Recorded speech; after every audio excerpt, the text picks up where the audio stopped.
यीशु मसीह के ज़िंदा और क़ुद्दूस नाम में आप सब की सलामती हो। जितने लोग हमारी इस वीडियो को वॉच करें, सब पर खुदावंद की सलामती हो। और जितने लोग वॉच करें, जिन लोगों ने अभी तक चैनल को सब्सक्राइब नहीं किया, तो हमारी दरख्वास्त है कि वो चैनल को सब्सक्राइब कर लें, ताकि हर आने वाली वीडियो का नोटिफिकेशन आप तक पहुँचे।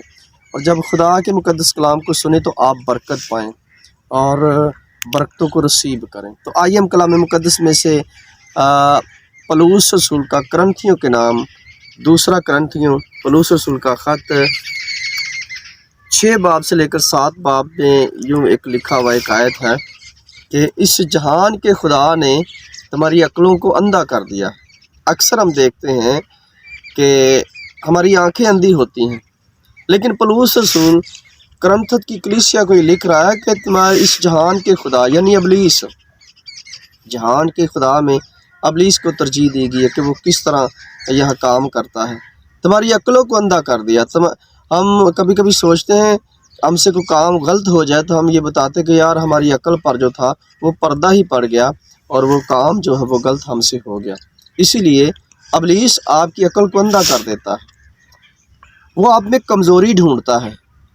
इब्लीस आपका दुश्मन, आपका एनमी डबल जो है ना, वो आप में कमज़ोरी ढूंढता है कि आप में कमज़ोरी कौन सी है, आप में वीकनेस कौन सी है।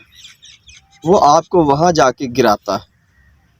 हो सकता है आप प्रॉपर्टी के मामले में कमज़ोर हों और वो ऐसी लालच भरी ज़मीन आपको दिखाए। हो सकता है आप रुपए पैसे में कमज़ोर हों कि आपकी कमज़ोरी ढूंढता है, तो आप एक पैसा मेहनत से हासिल कर रहे हैं और वो आपके दिमाग में ऐसा डालेगा कि आप उस पैसे को जल्दी हासिल करें और चोरी से करें वही पैसा। यानी वो आपको ऐसी राह दिखाएगा कि आपकी कमज़ोरी को ढूंढेगा। हो सकता है आपकी कमज़ोरी औरत हो, आप ईमान में मजबूत हो और वो आपको ऐसी औरत का लालच दे कि आप गिर जाएं, क्योंकि बाइबल मुक़द्दस साफ तौर पर बयान करती है कि जो मुक़द्दस सुलेमान नबी था वो किस तरह औरतों के चक्कर में बुत परस्ती में गिर गया और खुदा उससे नाराज़ हो गया। मुक़द्दस दाऊद जो था वो किस तरह बैतशेबा के साथ ज़ना करके गुनाह में मुब्तला हो गया, फंस गया। आपकी कमज़ोरी को इब्लीस ढूंढता है, शैतान आपकी कमज़ोरी को ढूंढता है। वो आपकी अक्ल पर भी ऐसा पर्दा डालता है कि आप गुनाह में मुब्तला हो जाते हैं।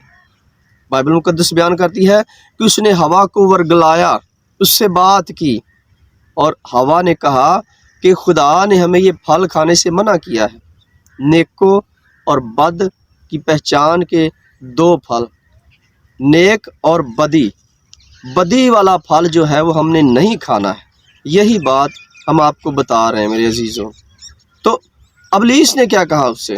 उसने कहा कि अल्लाह चली ना नामे थे। अगर उसने मना किया है तो इसका मतलब है कि खुदा ने अपने खाने के लिए रखा हुआ है।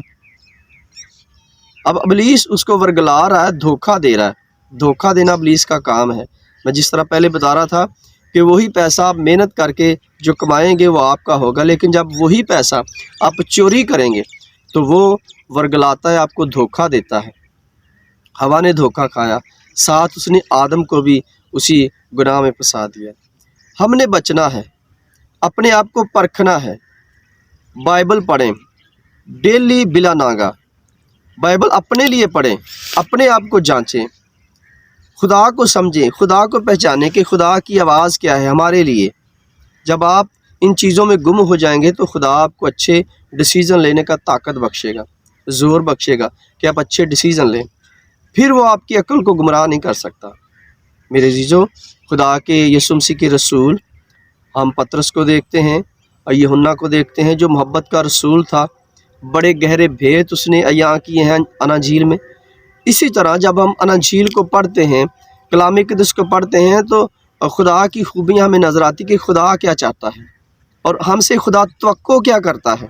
सिर्फ ईमान तक महदूद रहना है या इससे आगे भी बढ़ना है?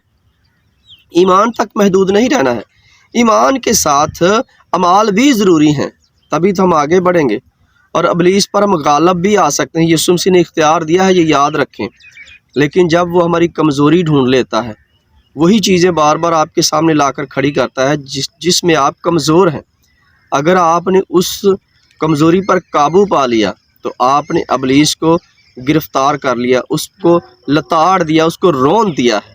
تو اگر آپ نے اس کمزوری پر قابو نہیں پایا ہے، آپ اسی کمزوری میں گر گئے ہیں، ابلیس میں چلے گئے ہیں، ابلیس نے اپنی بات منوا لی ہے، تو آپ گر گئے ہیں اور گناہ میں چلے گئے ہیں اور خدا سے آپ جدا ہو گئے۔ خدا نہیں چاہتا کہ آپ جدا ہوں، خدا نہیں چاہتا کہ آپ ہلاک ہوں، تباہ ہوں۔ وہ تو کہتا ہے توبہ کرو، کیونکہ جب ہم توبہ کرتے ہیں تو خدا ہمیں پھر قبول کر لیتا ہے۔ ہر روز ایک نیا دن خدا آپ کو دیتا ہے کہ آپ اس دن میں خدا کے ساتھ رہیں۔ میرا ایمان ہے کہ آپ اپنی عقلوں کو جانچیں گے، اپنے آپ کو جانچیں گے۔ خدا اس کلام کے وسیلہ سے آپ کو برکت دے۔